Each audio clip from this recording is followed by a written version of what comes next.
और महाराज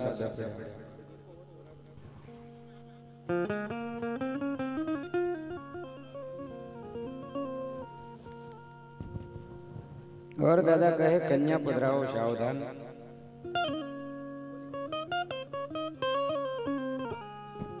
कहेवाय से कोई दीकरी होय कोई बेन होय पोते ज्यां एम कहेवाय गणेश स्थापन नी बाजुमां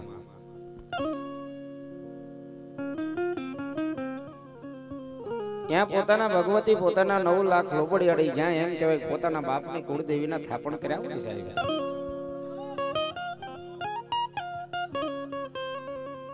ત્યારે કહેવાય છે કોઈ દીકરી હોય કોઈ બેન હોય પોતે ભગવતીની આમુજી આજીજીની વિનંતી કરે કે આય માં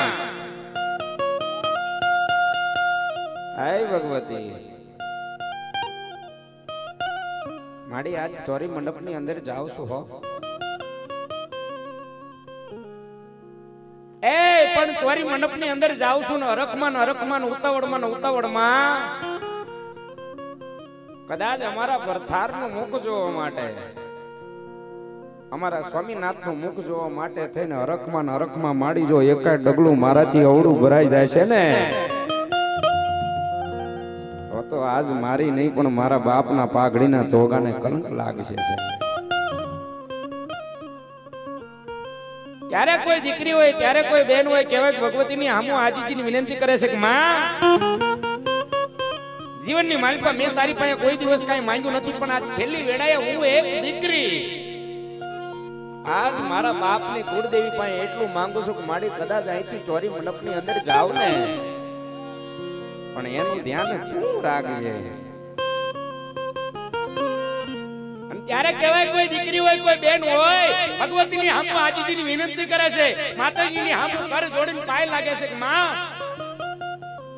અને આવી રીતે જ્યારે કોઈ દીકરી હોય કોઈ બેન હોય તેથી ભગવતીની હામુ અરજ કરે વિનંતી કરે છે ને એટલી વારમાં કહેવાય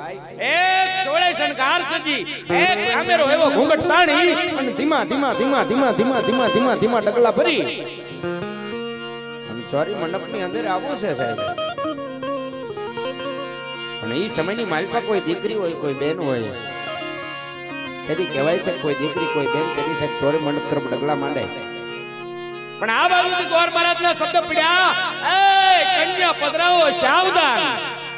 ત્યાં તો કહેવાય છે કે ગણપતિની બાજુમાં એમ કહેવાય પોતે દીકરી એમ કહેવાય પોતાનો લાંબો એવો ઘૂંઘટ તાણી અને માતાજીની હામુ આજીજીની વિનંતી કરતી હતી અને તેદી રાજા અજમલના દીકરી સગુણા ઈ ગોર મહારાજના શબ્દને માન આપી અને તેદી કહેવાય કે જેને ધીમા ચોરી મંડપ તરફ ડગલા માંડ્યા છે પણ તેદી સાહેબ એને કેવા માંડ્યા યો ઢેનવર ગતુંદડી પગમાં એ દાદરનો જણકા એ દાદરનો જણકા એ માંડવા આવો માલા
એ દાદા દાદો રે બાબા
સુંદરી કર દે છૈયા